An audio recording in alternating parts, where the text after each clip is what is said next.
নমস্কার। আজ আমি একটা আবার নিরামিষ রেসিপি করে দেখাবো। এটা পনিরের একটা রেসিপি। যেহেতু আমি কালকেই বলেছি আমাদের দুদিন নিরামিষ, এবার কি খাবো পনিরটা আমার খুব একটা ভালো লাগে না, না মেয়ের ভালো লাগে না আমার ভালো লাগে। তবুও নিরামিষের দিনে দেখি এটা নতুনভাবে ট্রাই করি, ভালো লাগবে হয়তো, নতুনভাবে রান্না করি, নিশ্চয়ই খেতে ভালো হবে আশা করি। দেখুন আমি কিভাবে পনিরটা রান্না করি।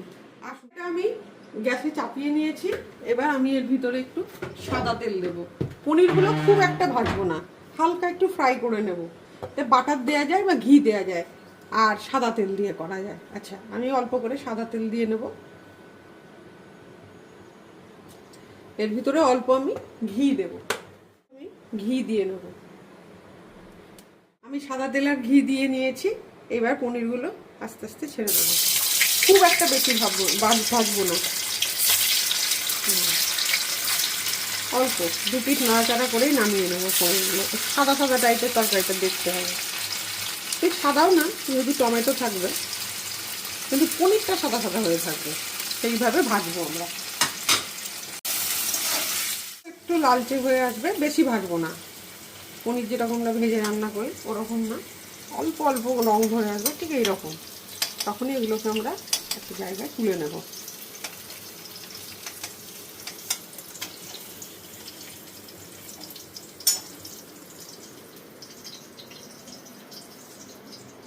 আচ্ছা, এবার এর ভিতরে আমরা দিয়ে দেবো হচ্ছে গোটা গরম মশলা।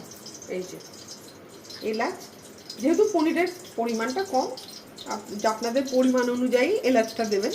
আমার যেহেতু পরিমাণটা কম, ওই জন্য আমি একটা এলাচ আর দারচিনি দিলাম, আর তেজপাতা।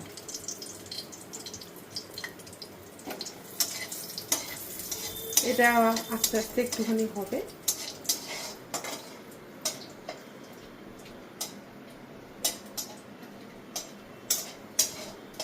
এবার আমরা দিয়ে দেবো, আগে থেকেই আমরা টমেটোটা পেস্ট করে রেখেছি, একটা 1.5 খানা মিডিয়াম সাইজের টমেটো আমি পেস্ট করে রেখেছি। এবার টমেটোটা আস্তে আস্তে ছেড়ে দেবো।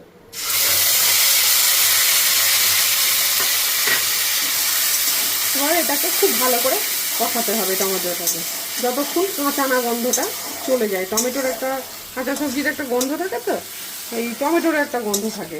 যতক্ষণ এর কাঁচা ইয়েটা না যাবে ততক্ষণ পর্যন্ত এটাকে একটু ভালো করে নাড়তে হবে।